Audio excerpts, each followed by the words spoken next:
right, guys, we're back. Yes. Yay! Today's episode, we are going to dive into things that frighten us or scare us. That was really good. I know. It's like we're in sync or simpatico in some way. I mean, I don't know. Your bestie should be able to do something. Let's fucking do it. Are you ready? Yeah. Oh, You're not. no. You're not. The scares scare me. Yeah. Yeah, I don't. So our last episode, we talked about like where we would want to go next on a girls trip, and Greece came up, and we joked about the 15-hour flight. Well, I don't know that we necessarily joked about it per se. It was more or less, I went into extreme panic mode. And I said I was going to Zanny you. Yeah. So there's that. There's that. I mean, what are friends for? Needless to say. Yeah. I'm going to drug you. Go on. I don't like to fly. It terrifies me, but I'll still do it. Mm-hmm. But it terrifies the crap out of me. Well, let's give our listeners some backstory of where your experiences are with flying and your connection to them. Give them the deets. So my dad used to be a commercial airline pilot, and one of the benefits was we got to fly for free, known as non-revving. Mm-hmm. So, and this is like pre 9/11. So this is back when like before TSA or pre-check or anything. Was fucking TSA. It was, hey Frank, what's going on? Yeah. Hi, bye. We're going traveling again. Yeah. And we would fly, to visit family, and we would non-rev, and I always tried to make sure it was a smooth experience for my dad, because you see your parent stressed, or if we're gonna get on this plane or not. Yeah. We don't know. Like, you get on after the cats and dogs get on. Like, if there's a seat available. You're the great. last motherfucker. Yeah, and our seats weren't always together either. Yeah. If we got two seats together, my dad would put my younger brother and I next to each other, and he would sometimes he'd take the jump seat, sometimes he'd take a regular single seat. And now looking back as a parent, I'm like, yo, man, you stuck me with my brother to sit next to him, but you got a seat all by yourself. That's some bullshit. That was a solid flight, Dad. Like, he made sure that he didn't have to listen to you little assholes argue. Right? Oh my gosh. All right, Chef Check, we got you. We see you, Daddy. Because I would I just called him Daddy. I told you. I like it. Yes. The salt and pepper thing is a thing. He's a thing. Anyway, sorry. There's so much stress. Her dad's hot. Moving on. Oh my God.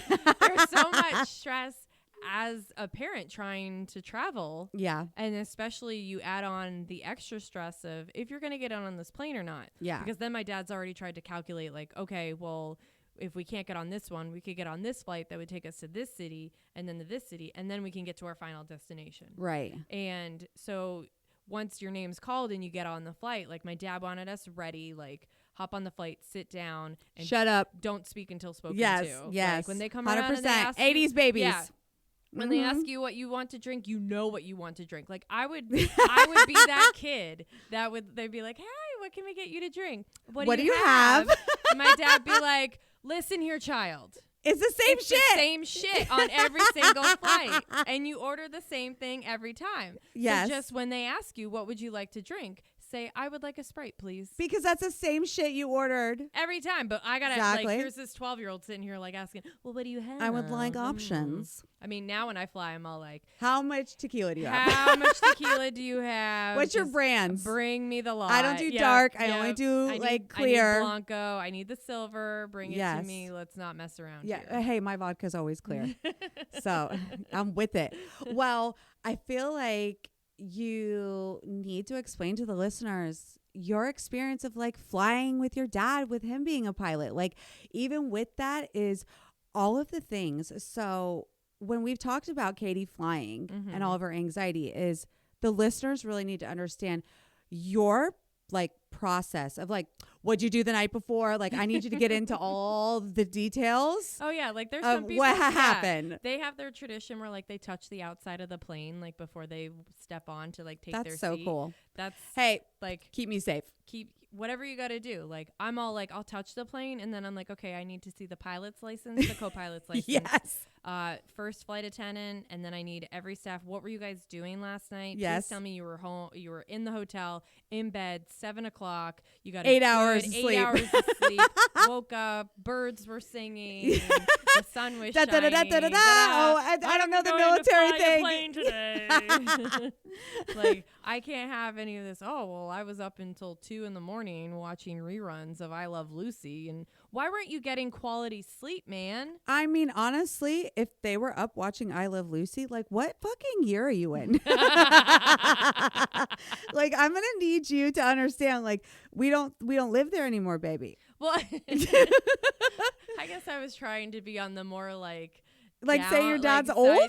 No, Dad, I love you. Like reruns? Yeah, reruns. I mean, because when that late at night, well, now people stream shit. Like, you can watch your show when you want to watch it and how you want to watch it. And I'm sure that shit ain't I Love Lucy. Listen, we're gonna move on from this because you and I could go on a whole fucking rant. Yeah, let's go into out of this rabbit hole. Yes, rev hole. Wait, no, that's no. So what is like your checklist? Like, where were you the night before? Were you sober? Mm-hmm. Like, I need to make sure that I'm getting to my destination. Yeah, I need to know what they were doing. I have my own rituals, okay? I'm in like TSA pre-check line, like checking out people, like, what's this person traveling? You've got a hoodie and sunglasses on and flip-flops. Where are you going? Whose flight you on, buddy? You know, like, I will profile the shit out of you.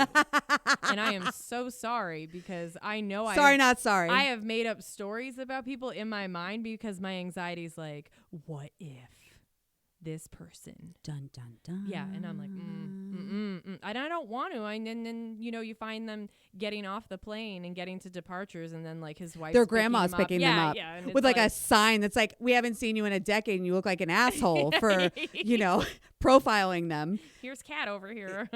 Kat is the nicest person ever. I feared you. So that's even something that scares you too, is that level. Oh, it's the whole to assessing everything, especially after 9/11. It really changed the dynamic of everything, where everybody's suspect. That includes us to other people and all the spaces, pieces, and parts. It's everybody's like, what'd you say? Yep. I mean, if there is not one video, there's 100 of like people fighting in the fucking airport. You know what I'm saying? Like, that gives me a lot of fear, is like people losing their fucking minds at the airport when it's already so stressful. And especially after everything that's happened, it's, you know, the flights are being delayed, they're being canceled, you know. It takes one thing and they just, it sets them. I mean, who already knows what the mental capacity of what got them to this point, and then like, how are they freaking out? One thing, and that's just that's always been a huge stressor for me, just in general, even road rage. Like, so flying is literally me trying to make up stories for random people. Yes. And then if I have a connecting flight, oh, hell no. You want me to go from one airport to another, and then I still have to get back on another plane to get to my destination? Girl, I just did that shit. I will it's pay a little the stressful. Fee for nonstop. It is a little stressful. I've also flown out to Cali to see a friend, and I had 2 connecting flights, and I had to run through the airport. Oh my gosh. Like fucking Home Alone. Yeah. And let me tell you, pulling even my carry-on that was luggage, there was a piece of me that was living my best life as Kevin McAllister.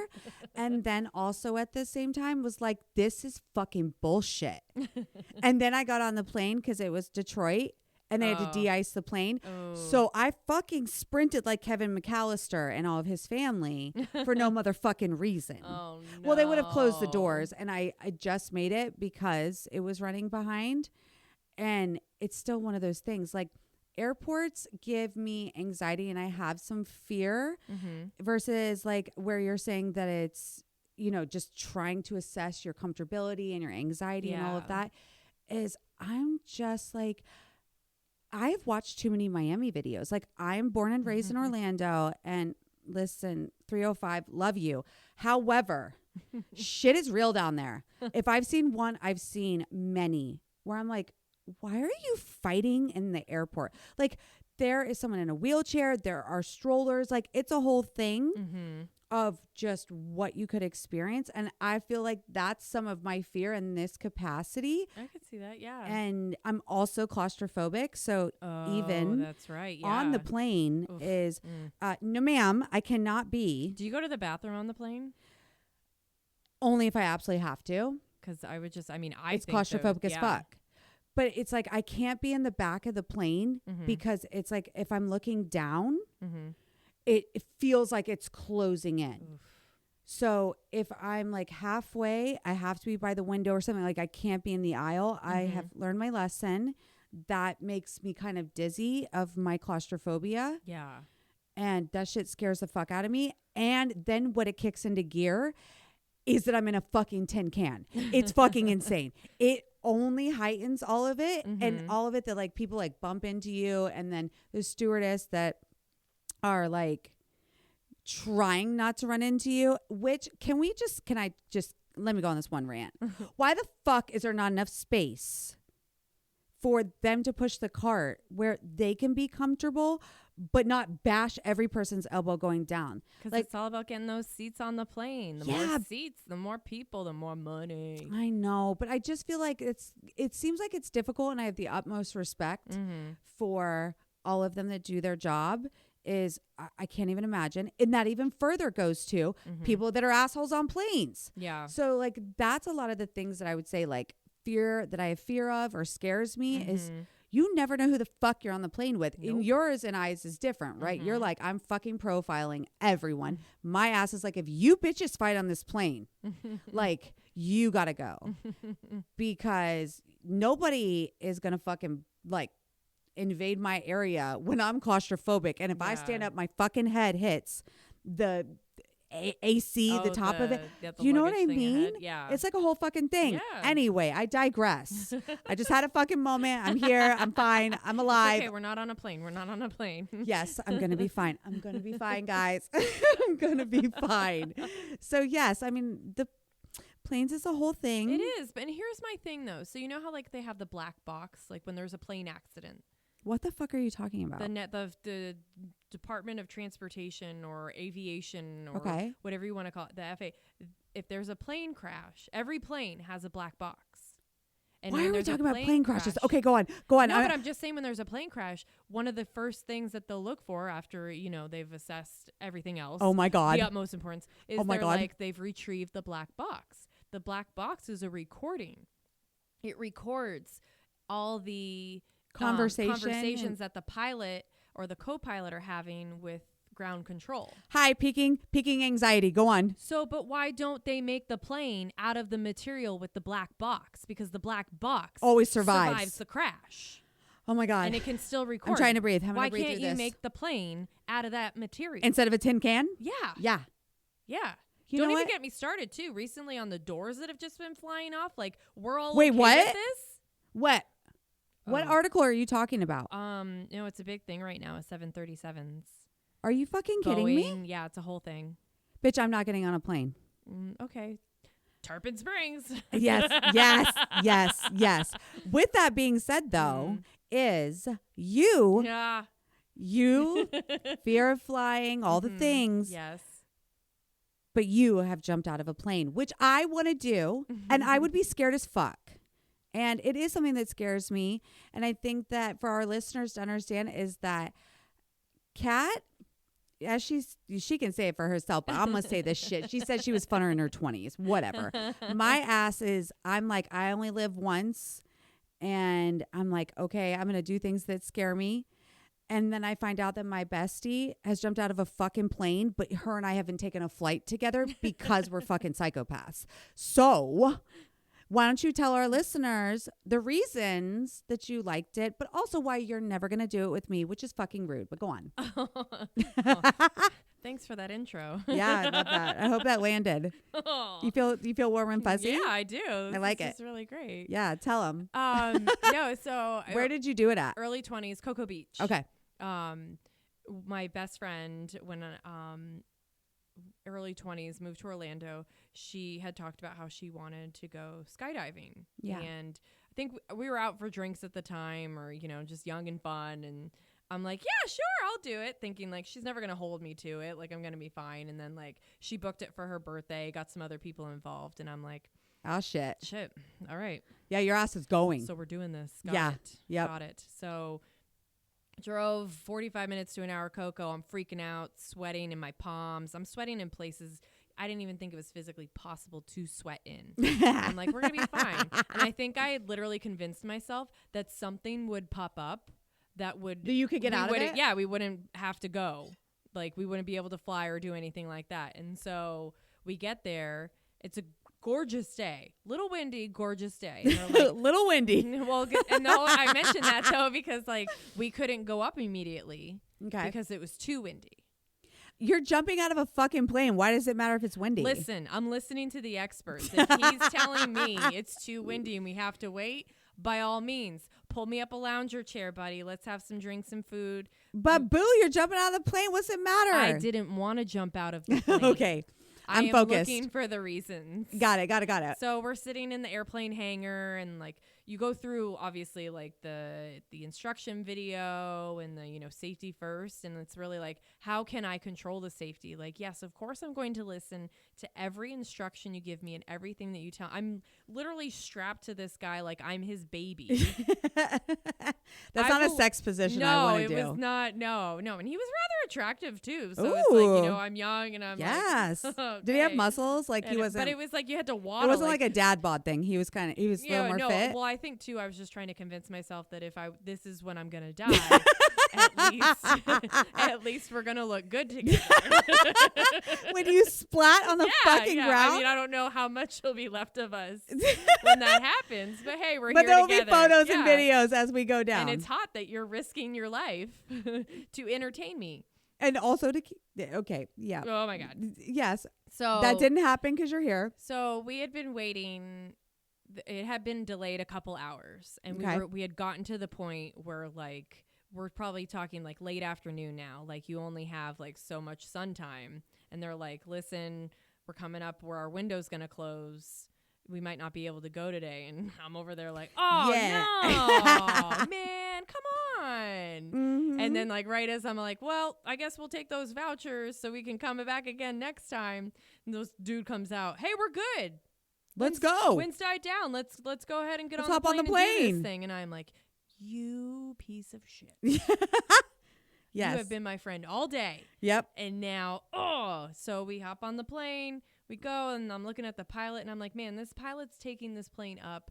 We're maybe 6-8 people now, and he's going to fly. He's going to land, and he's all by himself. Like, we are jumping out of a perfectly good plane. That's what my mom always says. Why would anybody want to jump out of a perfectly good plane? And then it's one of those things where, what is it? I think it's the Finding Nemo movie with the little turtles, and they're like, "All right, we're gonna have a great jump today." Yes. And they give you the instructions, and they're like, "Yes, rip it, turn it, and hold your legs in." And yes. And then I'm Marlin, the adult fish. Like, it's like he's speaking to me. But you know someone's speaking to you, and I have no idea what you're saying because all I can hear is the wind just passing the open door, and the guy's smiling at me like, "Yeah, we're ready to go." And I'm like, "Oh!" And all I know is I'm trying to like hold my legs in because you have to wait until like he taps you on his shoulder. Like, or no, you have to hold him out like in hands, and I'm just like, all I know is, and you've got a guy that's taking your pictures as you're doing this. Okay. And so I'm just trying to smile, and I'm like trying to look around, not look like you're fucking scared to death, right? Like I'm probably peeing in my jumpsuit that I'm wearing. I mean, I don't even know. And then the parachute comes up, and you're like, all right, we're good, and like you're kind of swiveling around, and at one point I was like, I think I'm gonna be sick. Like before you jumped? No, after while we were in the air. Okay, just need like, clarification. Once the parachute had opened and it was kind of just gliding, as you were just I started to get a little down nauseous to the earth, and it was almost like I might throw up on someone. Will like, it float? Do I sound stupid? It's gonna rain vomit. Well, it's not space. You know what? This is when I say stupid shit. There it is. Yep. I landed that for She's pretty. You're right. Moving on. So it would sink to the earth. I got it. It's not. But it was just really cool. It was really cool. Just, kind of glad, got nauseous, thought I was going to get sick on someone. But then we get down to the ground, and I have never been so happy to see the ground. And I remember my best friend, Carly, she came up to me and she's like, "Wasn't that awesome?" And I was like, I never want to do it again. Yes, it was. Round of applause, Kat. Round of applause. You did it. You did the thing. Thank you. And you're like, never motherfucking again. I want to go home. Yep. I want to go home. Right now. Right now. Yes, I know. Yes. It's so, you and I are just so different. Yep. That is like, I mean, it's amazing that you had that experience. I really want to do it. Now we understand that you're not doing it with me. So now I have to find I'll drive some. you there. Yeah. Oh, And I'll ask all the questions. you're going to be my I'll be like, DD. I need to see your certification. Yes. Risk management is who I am. You know, I love that for me. I really do. I really appreciate you. Should, because I'm literally making sure that everything's in order. Where were you guys last night? Were you out? What were you doing? Mm-hmm. And if they were out drinking, then I need them to drink with me. Like, we need to just wrap this shit up, and I need ka-chow. It's over. Here? Yeah, I need it to be that I am living my best fucking life for whatever 10 seconds this motherfucker is. Okay.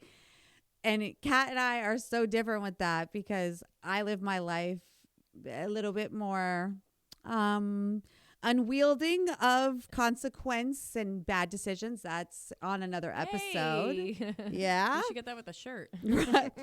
You know what? We have so many. We're going to ask Kiki. She's going to make that shit happen. We love you.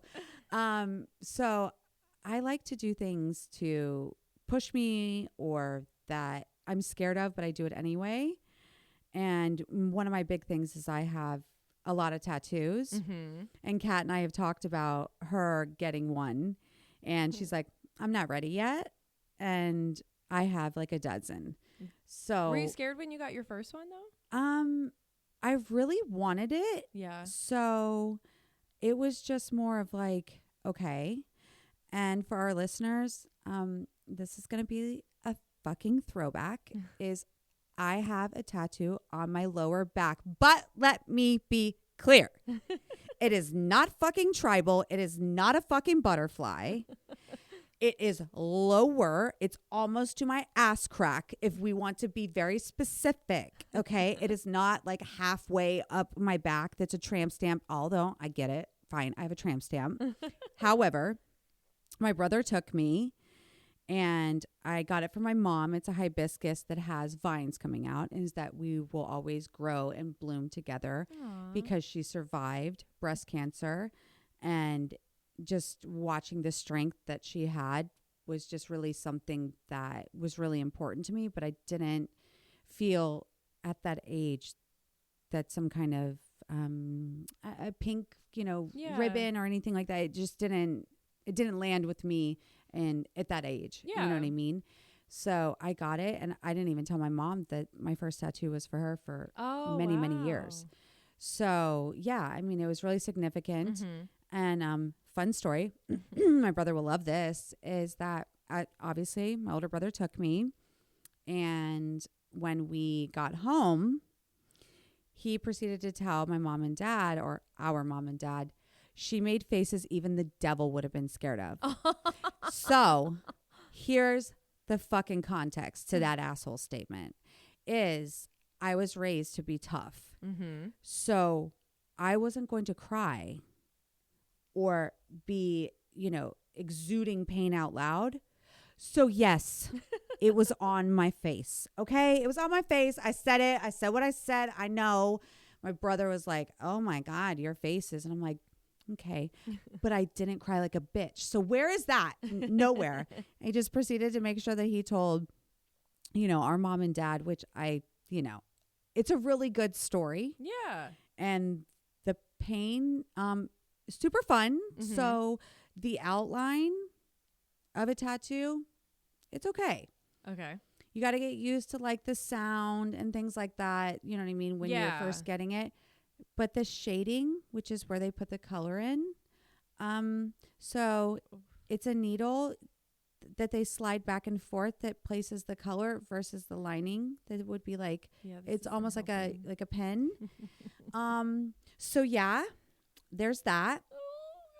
And that was So how is that for your next one though? Like how did that obviously felt anxious and maybe scared getting the first one, knowing that though, but I loved going back to get another one, so it was a good kind of scare. Yes, but also I'm not really sure how bad this is gonna hurt, but still did it anyway.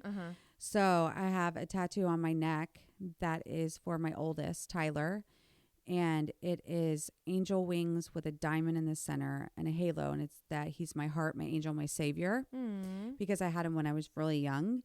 So he brought a lot of peace and purpose to my life. And I have his name at the bottom that creates the end. Like his Y that comes down is the heart. So, yeah. And that actually is, they had to shave my neck to move my hairline up. Oh my It's fucking dedication, okay? You know me, I'm bougie as fuck. They had to move my hairline up just to make the tattoo the way I wanted it. Oh my goodness. My tattoo artist was incredible. I actually got the tattoo with my ex-husband. He took me to one of his really close friends. Bruce is amazing, incredible artist. And yeah, so my lower back, lots of nerve endings. Your neck, it was 2.5 hours and I didn't take a break. It actually rattles your brain. Oh my God. No. So it's like, you know what I mean? Like the needle and everything all of that is, you actually start to feel it where you're like, you just got to commit. No. So it was a lot, but it was worth it. And I have many others. Was that the most painful one? The neck or? It was so long ago that as I've gotten more and more along the way, I've started to like the pain to an extent, which I feel like I need therapy for in some capacity, but that's for another episode. However, some of them hurt in different ways. So like I have both of my rib cages done and it hurt more in between the bones because of how soft it is than actually on the bone. So like the bones is like, it's like a tick, like you can feel it, but it's those soft spots that I feel like really, I mean, you have to slow down your breathing. You have to stay calm. You can't go in drinking it or drunk, right? Can you? I don't know what you're talking about. I mean, you can do whatever you want. But wouldn't that intensify the pain? It makes you bleed. Like if you drink, it thins out your blood, makes you bleed more. So yeah, sorry. Yeah, whoops. But yeah, I mean, it's definitely like the in-between and some of those sensitive spots were always something. Yeah. But sometimes it's like a twinge. So it's not necessarily that the whole tattoo hurts where it's at. Sometimes it's just like that twinge that gets you. Yeah. Because, I mean, it's veins. It's all of it. So I sound like a super big pussy, and I'm really not. I have a high pain threshold. And at the same time, like sometimes it just gets you. So with all that being said, please do not lose, any kind of interest of getting a tattoo. I have, it's gone. I have a It's dozen. Gone. I got enough of them. I have them in all the painful places, both rib cages. Yes, both. I have both two sides. rib cages. Both sides of my rib cage. Yeah, that. Yeah. I have my neck, my lower back, my wrists, my arms, my ankle, my finger, you name it. I got it. I got all the things. And you're not done. No, I'm not done. No. I'm going to have to get some new shit. It's the pain is good. But I feel like it scares me going into it, right? Yeah. Because I have, you know what I mean? I have a dozen. So they just are a different experience every single time. Yeah. So I think that's what's interesting is really not being able to anticipate. And that's kind of some of the fear that comes into it is like, is this motherfucker going to really hurt? Or like Kim and I got the ones on our shoulder. I fell asleep and she did not. Oh my God. So, you know what I mean? It just goes different ways Yeah. each and every tattoo I feel like is a different experience. Yeah. And I love them. I love the artistry of it. And I just think it's super dope. And it's a great way to express yourself. And, it's permanent. Yeah. So make good choices, guys. Just, wanted to put that out there that's super important. Yeah. It's forever. So, yeah, I mean, I think that definitely between us and flying and claustrophobia and everything that's in between and tattoos is I hopefully did not deter you from it. But you know what? It might just take the right situation for you to be able to find a space where a little bit of pain will be worth something that lasts a lifetime. That should be a fucking Hallmark card. No? I'm sure we can. Well, maybe we do. Maybe we make it to a meme. Oh, I'm not. It's not It's even a worth meme. on fucking paper. Got it. It's just the internet. No.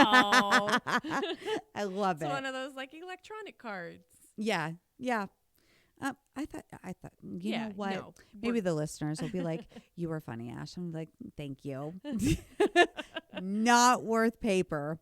No tree needed to be cut down over my. You're recycling. You're being environmentally friendly. By it going on the internet. Yes. The internet's also forever. Yes. Well, forever, ever? Forever, ever. Forever, ever. Well, on that note, I'm so happy that we went into this. This is definitely, some weird shit with us and our roller coasters of airplanes and all things in between that are tattoos. It's a fucking shit show and I love it. I love it as well. Who doesn't like to talk about things that don't or the things That that scare you? us. Yeah. No, it's been great. It's Mhm. been great. So many people will. There's got to be other people who feel the way we do. Right. It'd be interesting to hear. Or they're so. going to say that we're complete like Crazy. assholes or we're just like, weh. Which go right ahead. It's fine. Okay. Anyway, until next time, we love you guys. Love you guys.